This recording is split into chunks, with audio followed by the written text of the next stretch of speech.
How do we make the world a better place? We need to look to the future, to search for sound solutions, to create sustainable practices, to embrace emerging energy.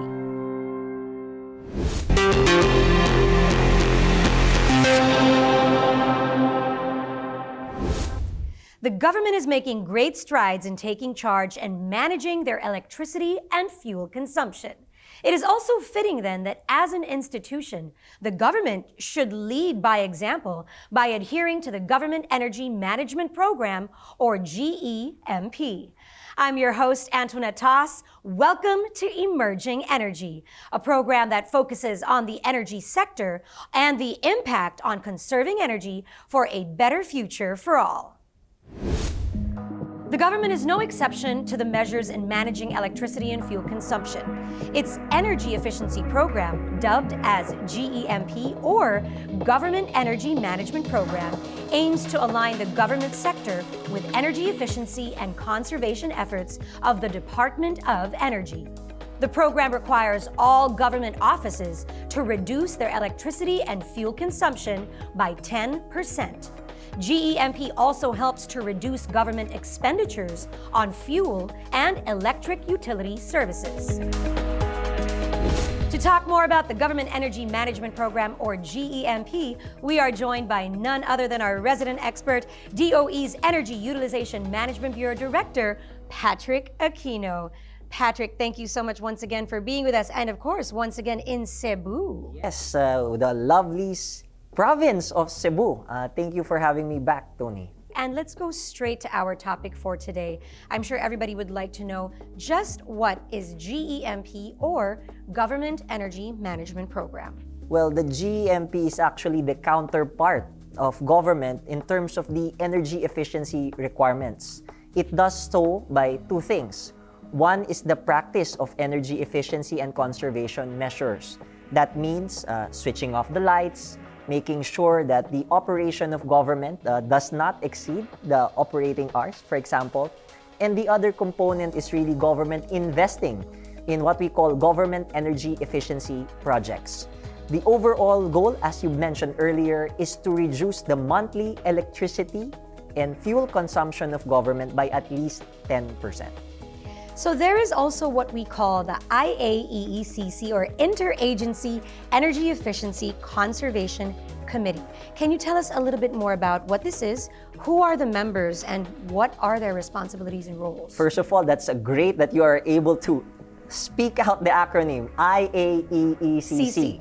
So it's an interagency body created under the EEC Act precisely to provide strategic direction to the Government Energy Management Program. And to date, they've issued quite a number of resolutions in optimizing and making the efficient operations of government, particularly in how we consume energy. So when it comes to the implementation of the Government Energy Management Program, GEMP, what are the IAEECC resolutions that are currently being implemented, and what are their directives? Okay, the existing directives, there are at least 6. And let's run through them one by one. Sure. The first directive really is the institutionalization of the GEMP as a whole of government program, wherein everybody, the entire government, hey, you're now on board, let's practice GEMP. It also directed the Department of Energy to propose improvements on how we implement the GEMP. So in so doing, we are conducting energy audits or spot checks, and we are tasked to provide for refinements or improvements to the GEMP itself. Resolution number 2 and 3 are really interventions in terms of energy efficient technologies. Resolution number 2 directs the entire government to switch to energy efficient light emitting diode or equivalent within a 5-year time frame starting from 2022. So you can expect government buildings and facilities by 2027 to use energy efficient LED or equivalent lighting. The same is true for IAEECC Resolution number 3. This time, it focuses on the cooling requirements, mandating, again, for the same time period, 5-year time period, for government buildings and facilities to switch to energy-efficient inverter-type technologies in terms of the cooling requirements. Resolution number 4 partakes of bringing the seal of good local governance as a metric in terms of compliance for our local government units. So EEC now is part of the checklist of requirements for our LGU partners to comply with. Resolution number 5 is on the GEMP guidelines itself. The guidelines provides for the checklist of requirements for the entire government to observe in terms of how they can implement the GEMP. It includes project proposals, funding, and the practices that they need to do. And finally, our last resolution is targeted for our government-owned and controlled corporations because now, in terms of their performance, energy efficiency and conservation is now also part of the metrics checked by the governance commissions for GOCCs or the GCG. Wow, thank you so much for taking us through the 6 resolutions you just mentioned. It's not just about the to-do of what we can do now, but it's really important to invest in our future. And so the actions that we take and also the decisions that we make really make a big impact. And when we talk about the need for this kind of a program in the Philippines, of course, we always say that we are the center of climate change impacts across the world. But from your perspective, from the government's perspective, the DOE, why the need for this specific kind of program in the Philippines? The most important reason why we're doing this is we want to talk about the sustainability. Energy efficiency projects also is very multifaceted. As we've mentioned throughout the series, it's just not about the efficiency per se. Energy efficiency, the law itself speaks of efficient practices as well as the deployment of renewables.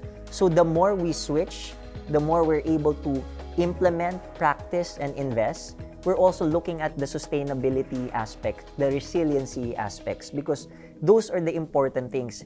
And need I remind everyone that in terms of our nationally determined contributions or commitments for the NDC under the Climate Change Accord, the portion on the GEMP is our non-negotiable. It is our actual commitment. So whenever we invest on GEMP, it is the Philippines telling the world that at least insofar as the government is concerned, we will be mobilizing those resources for us to meet our NDC commitments. This is really such an incredible stride, as we mentioned, that the government is taking to really lead us into a better future. As you mentioned, sustainability, resilience, and so much more. Up next, we'll dig deeper on energy efficiency and conservation measures under GEMP. Emerging Energy will be right back. We are actually looking at the benefits of energy efficiency as threefold. It is economical, environmental, and third, it is a strategy for energy management. In terms of the actual savings, it already runs at least 2 or 3 billion since the start of the EEC Act itself.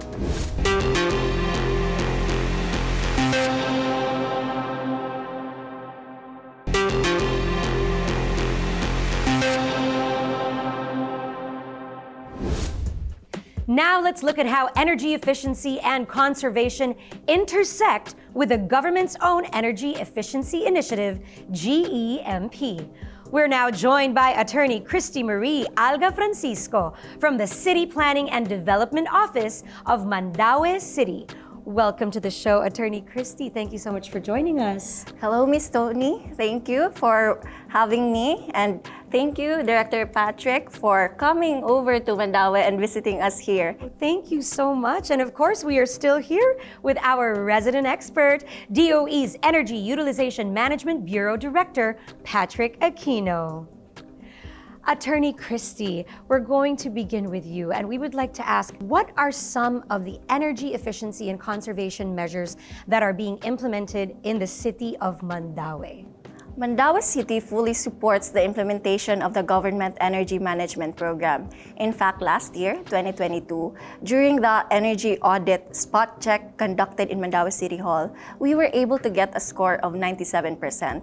That's because we were able to comply with the mandatory requirements by the GEMP, and also we have practices and measures to achieve energy efficiency in terms of electricity use and also fuel use. So to name a few, we have shifted from the use of fluorescent lamps to LED or light emitting diode lights. And also, we make sure to practice using natural daylight when available.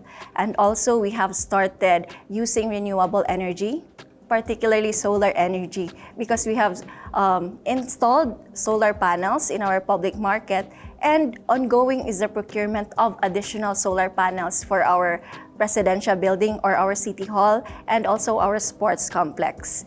And then as to our air conditioning units, we converted to inverter type air conditioning units, and we also practice maintaining the thermostat at not lower than 25 degrees Celsius.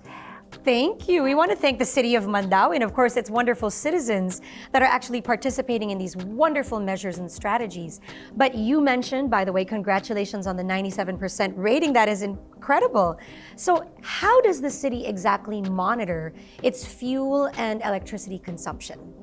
We monitor in terms of electricity use. We get a record, or we keep a record of our monthly electricity consumption. So in that way, we keep track as to if there's an increase or decrease of the consumption. And if there's an increase, then we do the necessary adjustments. As to the fuel use, we have a maximum allocation for every government vehicle. And then there's a limit per vehicle, and requests for excess liquid fuels will only be allowed if it is really necessary.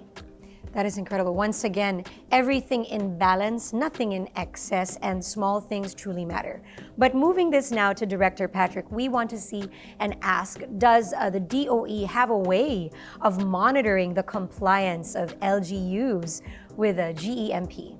As mentioned by Attorney Christie, we do the energy audits and the spot checks. That's right, earlier last year, the city of Mandaue received a 97%. And she outlined exactly why they got that rating. The monitoring is done by the energy audit or the spot check, but also the reporting in the GEMP online system, wherein they're transmitting all of this information, so we also get to validate and check or remind them if there are deficiencies in terms of their compliance. Once again, truly showing how incredible accountability is when it comes to the new measures that we are introducing to the country. And when it comes to the benefits now of the implementation of EEC measures in Mandaue City, can you share what these are? We are actually looking at the benefits of energy efficiency as threefold. Firstly, it is economical. Second, it is environmental. And third, it is a strategy for energy management. It is economical because it reduces our energy costs, so we can generate savings. It is environmental because we get to reduce our greenhouse gas emissions and help combat climate change. And last, it is a strategy for energy management because we get to manage or have a strategy to meet the growing energy demand. It's really important to remind everyone that when we talk about energy efficiency and conservation, it's not just to save energy.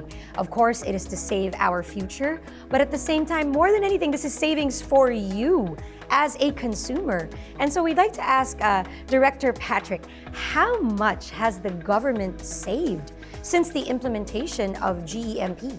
Well, the figures already run in the billion, Tony. But these are just based on those that we are monitoring.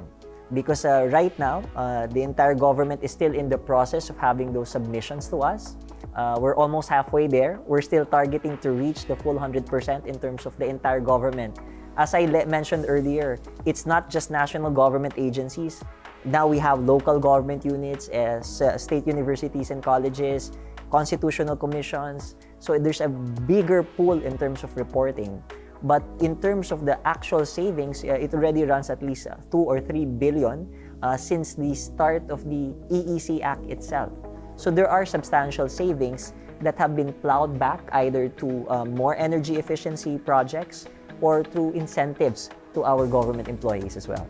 Wonderful. I was actually going to say that the savings can actually be allotted or allocated for better purposes, and you just said that as well. When we come back, let's talk more about the outlook of the government, especially the local government units on GEMP. More insights coming your way on Emerging Energy. It's GEMP as well as the private sector having a collective vision of an energy efficient, a more sustainable community. I'm happy about spot checks because for me, it's a vital way to monitor compliance. If there is compliance, if you have complied, then there is nothing to be skeptical about it.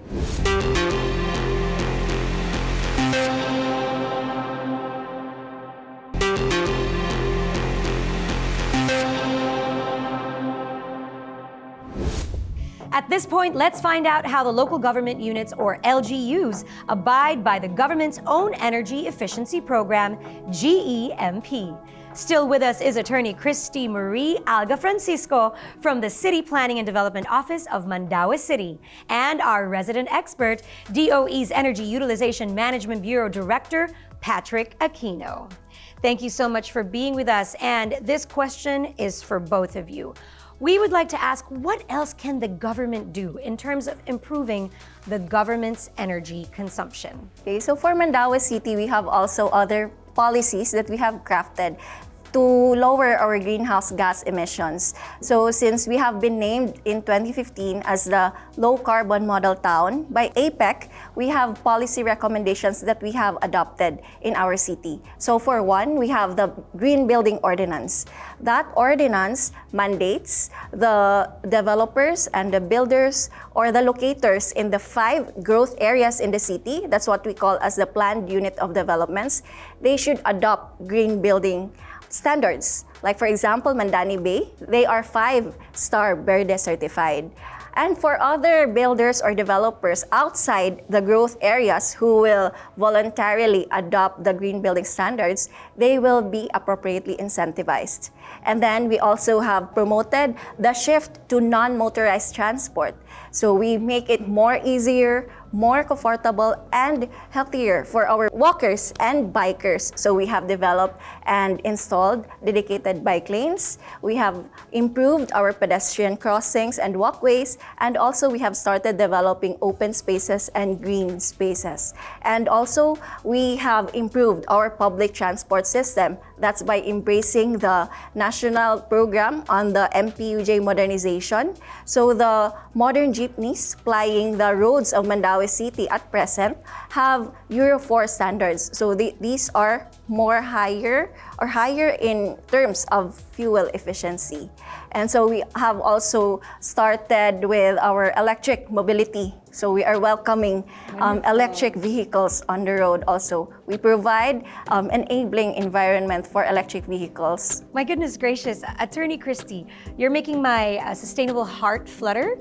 We were talking about what could be improved, but you're actually already discussing what you are improving currently. It's being done, it's happening. And we want to ask now, Director Patrick, what about you? What are you passionately pursuing right now that you believe can be improved even further? Well, like mentioned by Attorney Christy, the models really is LGUs like the city of Mandaue, wherein they're looking at it even beyond the government sphere. They're looking at it that they're part of a bigger picture. That's why they're talking about, building standards, having green buildings, for example, shifting to e-mobility, promoting active transport. That's the entire ecosystem. And I think they've also passed an ordinance here in Mandaue championing, compliance with the Energy Efficiency and Conservation Act under the GEMP. So the desire, for example, for a central national government agency like the DOE is to have partners like the city of Mandaue, who's not only focusing on what they can do as a local government unit, but also what they can do to the community. So it's GEMP as well as the private sector having a collective vision of an energy efficient, a more sustainable community. Thank you so much for all of your incredible efforts, of course, to all of your constituents and to everyone from Mandaue City. Director Patrick, do you know what time it is? The Emoji game? Yes, you are correct. It's time to introduce Attorney Christy to our Emoji game. Now, this is very easy. I will just be mentioning a couple topics or phrases, and you can let us know how you feel about that topic by holding up the paddleboard with a corresponding emotion or emoji. For our first emoji game question, how do you feel about the conduct of energy audits and spot checks on government entities? Oh, we're seeing smiles across the board. Attorney Christy, let's begin with you. Why are you happy about this? I'm happy about spot checks because for me, it's a vital way to monitor compliance. So for me, if there is compliance, if you have complied, then there is nothing to be skeptical about it. Director Patrick, why the Of happy course, face? I'm happy because whenever you do the spot check and then people are complying, that's exactly what we set out for. We're not after violations again, we're after compliance. Okay, speaking of compliance, here we go. Next question. How do you feel about the compliance of government entities to the Government Energy Management Program? Smile. Oh, we have a big Smile. smile from both Attorney Christie and Director Patrick. Okay, Director Patrick, why are you smiling? Well, I'm smiling because if all LGUs and other government agencies are like the city of Mandaue, then there's no problem. They're doing what is ought to be done and even exceeding it. Attorney Christie? Yeah, I'm happy about it because as I have mentioned earlier, our score during the spot check last year is 97%. So we're excited to the next spot check. Thank you so much for joining our emoji game. That's about it for that, Attorney Christie and Director Patrick. But before we go, we would like to hear any final messages that you would like to share with our audience about our topic for today. So for Mandaue City, with the guidance of the Department of Energy, you can be assured of our full commitment for energy efficiency conservation efforts. And also, as mentioned a while ago by Ms. Antoinette, government should lead by example. So Mandaue City is gonna be implementing its green building standards. In fact, for the upcoming government center, it's gonna be a green building, and also our other housing projects, they will also adopt green building standards. And in partnership, hopefully with DOE on the upcoming projects such as the additional solar panels for Mandaue City and the acquisition of electric vehicles. We are so looking forward to that. And again, thank you. Hope you enjoy Mandaue City. Thank you so much, Attorney Christie. And of course, thank you to Mandaue City for all of your incredible efforts. We wish you the best on your sustainable journey ahead.